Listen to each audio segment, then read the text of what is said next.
ছোট্ট বন্ধুরা, আমরা যদি প্রথম শ্রেণীর গণিত বইয়ের 11 নম্বর পৃষ্ঠার একদম উপরে লক্ষ্য করি, দেখো এখানে শুরুতেই বলা হয়েছে সংখ্যার সাথে মিল করে ছবির নিচে দাগ দেই।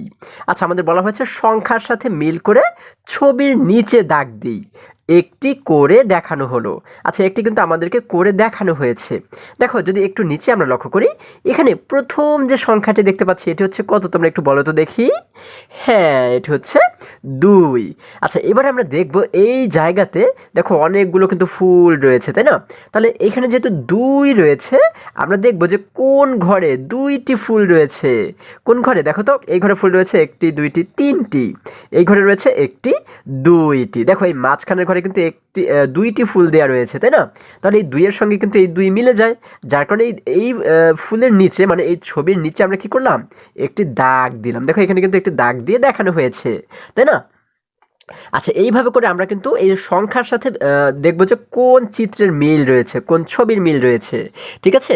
আচ্ছা দেখো এখানে নিচে লক্ষ্য করলে এখানে দেখতে পাচ্ছি বলা হয়েছে কত, এই সংখ্যাটি কত তোমরা বলো তো দেখি। হ্যাঁ, এটি হচ্ছে 1। তাহলে আমরা দেখব যে একটি পাতা কোথায় রয়েছে। দেখো এখানে কিন্তু আমরা পাতার ছবি দেখতে পাচ্ছি। একটি পাতা কোথায় রয়েছে দেখো তো, এখানে দেখতে পাচ্ছি 1টি 2টি পাতা, এখানে রয়েছে 1 2 3টি পাতা, কিন্তু এই জায়গাতে দেখতে পাচ্ছি আমরা একটি পাতা। তার মানে আমরা কি করব, এই একটি পাতার নিচে এই জায়গাতে একটি দাগ দিয়ে দেব, তাই না? দেখো এখানে কিন্তু আমরা একটি দাগ দিয়ে দিলাম। আচ্ছা, তারপরে যদি আমরা আর একটু নিচে লক্ষ্য করি, দেখো এখানে আমরা যে সংখ্যাটি দেখতে পাচ্ছি বলো তো দেখি এই সংখ্যাটি কত। হ্যাঁ, এটি হচ্ছে 4। তার মানে আমরা দেখব, এই দেখো এখানে কিন্তু আমরা অনেকগুলো মার্বেল দেখতে পাচ্ছি, তাই না? দেখব যে কোথায় 4টি মার্বেল রয়েছে। এই ঘরে যদি লক্ষ্য করি 1 2 3 4 5টি, 4টি কিন্তু নেই। এখানে যদি লক্ষ্য করি দেখো 1টি 2টি 3টি 4টি, আমরা দেখতে পাচ্ছি এই ঘরে 4টি মার্বেল রয়েছে, তাই না? তাহলে এটার নিচে কিন্তু আমরা একটি দাগ দেবো। দেখো এই যে আমরা কিন্তু একটি দাগ এখানে দিয়েছি, তোমরা কিন্তু সুন্দর সোজা করে একটি দাগ দেবে, ঠিক আছে? আচ্ছা, তারপরে যদি আমরা আরেকটু নিচে চলে যাই, দেখো এখানে আমাদের যে সংখ্যাটি দেয়া রয়েছে এটি হচ্ছে কত, তোমরা বলো তো দেখি। হ্যাঁ, এটি হচ্ছে 3। তাহলে আমরা দেখব যে এখানে যে ঘোড়া, দেখো আমরা কিন্তু অনেক সুন্দর সুন্দর ঘোড়ার ছবি দেখতে পাচ্ছি। কোথায় 3টি ঘোড়া রয়েছে আমরা যদি লক্ষ্য করি, দেখো প্রথমে যে ঘরটি রয়েছে এখানে যদি লক্ষ্য করি, 1টি ঘোড়া 2টি ঘোড়া 3টি ঘোড়া। আচ্ছা, তাহলে এই ঘরেই কিন্তু আমরা 3টি ঘোড়া পেয়ে যাচ্ছি, তাই না? তারপরে দেখো এই ঘরে কিন্তু একটি মাত্র ঘোড়া রয়েছে এবং এই ঘরে 1টি 2টি ঘোড়া রয়েছে। তাহলে এখানে যেহেতু 3 রয়েছে, তার মানে আমরা বুঝতে পারি কি এই জায়গাতে 3টি ঘোড়া রয়েছে, তাই না? যার কারণে এই 3 এর সঙ্গে যেহেতু এই 3টি ঘোড়া মিলে যায়, এজন্য আমরা এই নিচে একটি দাগ দেব। আচ্ছা, তাহলে আমরা এখানে একটি দাগ দিয়ে দিলাম, এই যে এখানে কিন্তু আমরা একটি দাগ দিয়ে দিলাম। আচ্ছা, তারপরে যদি আরেকটু নিচে আমরা লক্ষ্য করি, দেখো এখানে আমরা যে সংখ্যাটি দেখতে পাচ্ছি, তোমরা বলো তো দেখি এই সংখ্যাটি কত।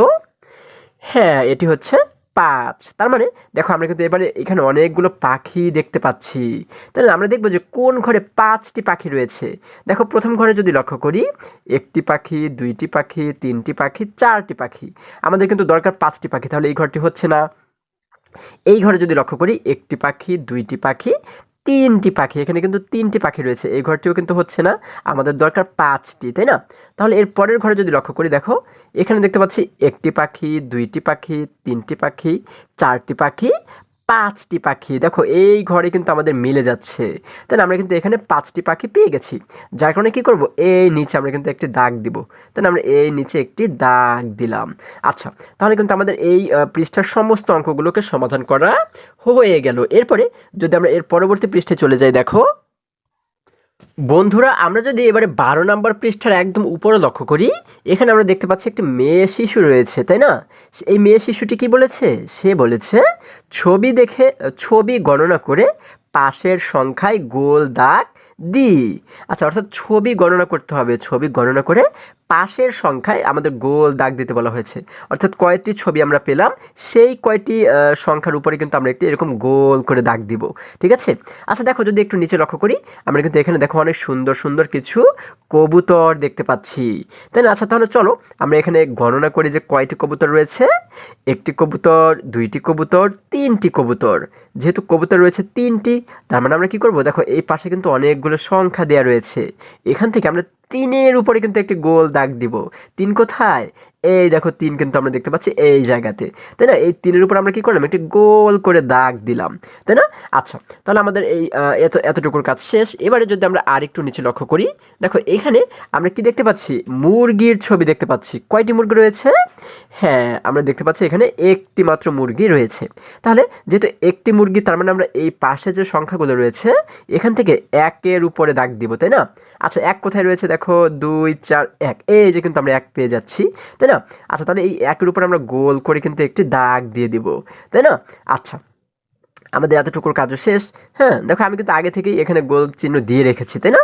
আচ্ছা, তাহলে এরপরে দেখো যদি আরেকটু নিচে আমরা লক্ষ্য করি, এখানে আমরা দেখতে পাচ্ছি অনেকগুলো সুন্দর সুন্দর দোয়েল পাখি রয়েছে। কয়টি পাখি রয়েছে যদি একটু গণনা করে চলো, 1টি পাখি, 2টি পাখি, 3টি পাখি, 4টি পাখি। আচ্ছা, আমরা দেখতে পাচ্ছি এখানে কিন্তু 4টি দোয়েল পাখি রয়েছে। তাহলে আমরা কি করব? হ্যাঁ, আমরা কিন্তু এই পাশের সংখ্যাগুলো থেকে 4-এর উপরে একটি গোল দাগ দিব, তাই না? তাহলে দেখো এখানে প্রথমে দেখতে পাচ্ছি 2, তারপরেই কিন্তু রয়েছে 4, তাই না? তাহলে আমরা কি করলাম, এই 4-এর উপরে একটি গোল করে দাগ দিয়ে দিলাম, তাই না? আমরা গোল করে একটি দাগ দিয়ে দিলাম। আচ্ছা, তাহলে আমাদের এই এতটুকুর কাজও শেষ। এরপরে যদি আমরা আরেকটু নিচে চলে যাই, দেখো এখানে আমরা কিন্তু অনেকগুলো আমরা কিন্তু মুরগির ছবি দেখতে পাচ্ছি, তাই না? আচ্ছা, তাহলে এবার যদি আমরা গণনা করি কয়টি মুরগি এখানে রয়েছে, দেখো 1টি মুরগি, 2টি মুরগি। যেহেতু 2টি মুরগি, তাহলে আমরা কোন সংখ্যার উপরে দাগ দিব? হ্যাঁ, আমরা কিন্তু 2-এর উপরে দাগ দিব। তাহলে দেখো আমরা যদি এখানে লক্ষ্য করি, শুরুতেই কিন্তু 2 দেওয়া রয়েছে, তাই না? যার কারণে আমরা কী করলাম, এই 2-এর উপরে কিন্তু আমরা গোল করে একটি দাগ দিয়ে দিলাম, তাই না? আচ্ছা, আমাদের এতটুকুর কাজও শেষ। এবারে যদি আমরা আরেকটু নিচে চলে যাই, দেখো এখানে আমরা কিন্তু এখানে অনেকগুলো পাখি দেখতে পাচ্ছি, তাই না? এটি কি পাখি? এটি হচ্ছে মনে হয় কাক, তাই না? আচ্ছা, আচ্ছা, ধরে নিচ্ছি যে এটি কাক। তাহলে এখানে কয়টি কাক রয়েছে যদি আমরা একটু গণনা করি, দেখো 1টি, 2টি, 3টি, 4টি, 5টি। যেহেতু কাক রয়েছে 5টি, যার কারণে আমরা কত সংখ্যার উপরে গোল দাগ দিব? হ্যাঁ, আমরা কিন্তু 5-এর উপরে গোল দাগ দিয়ে দিব। দেখো আমরা যদি লক্ষ্য করি এখানে 5 কোথায় রয়েছে, 2 4 1 3 5, এই দেখো সবার শেষে রয়েছে কিন্তু 5, তাই না? তার মানে আমরা কি করব, এই 5-এর উপরে এই জায়গাতে কিন্তু আমরা একটি গোল করে দাগ দিয়ে দিব, ঠিক আছে? তাহলে আমরা কিন্তু এখানে সবগুলোকে সমাধান করে ফেললাম, অর্থাৎ ছবিতে যে কয়টি ছবি রয়েছে আমরা কিন্তু সেই কয়টি সংখ্যার উপরে আমরা কি করেছি, একটি একটি করে কিন্তু গোল করে দাগ দিয়েছি, তাই না? তাহলে এইভাবে করে কিন্তু আমরা এগুলোকে সমাধান করতে পারি। আচ্ছা, তাহলে আশা করি আজকের এই পৃষ্ঠার সমস্ত অঙ্কগুলো তোমরা খুবই সহজে এবং খুবই মজায় মজায় শিখতে পেরেছো। বন্ধুরা, আজকে আমাদের এই পর্যন্তই। আবারও দেখা হবে পরবর্তী ভিডিওতে। আর হ্যাঁ, তোমরা যদি এখনও আমার চ্যানেলটি সাবস্ক্রাইব না করে থাকো, তাহলে এখনই সাবস্ক্রাইব করে ফেলো, যেন আমার যে কোনো ভিডিও আপলোড করার সাথে সাথে খুব সহজেই তোমরা সেটি পেতে পারো। আচ্ছা, সকলে তাহলে তোমরা ভালো থাকো, সুস্থ সবল থাকো, এই কামনা করে শেষ করছি। ধন্যবাদ সকলকে।